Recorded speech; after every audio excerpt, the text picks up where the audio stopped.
Bismillahirrahmanirrahim. Doa ini diajarkan oleh malaikat Jibril kepada Rasulullah Sallallahu Alaihi Wasallam ketika jin ifrit dengan cambuk api di tangannya datang akan menyerang Rasulullah Sallallahu Alaihi Wasallam.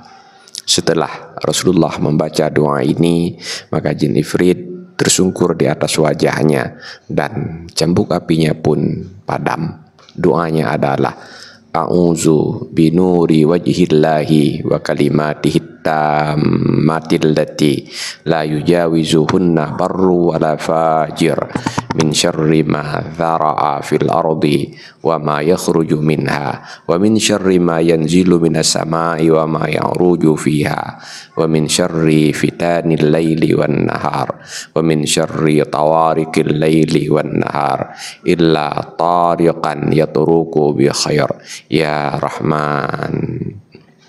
Wallahu a'lam bishawab.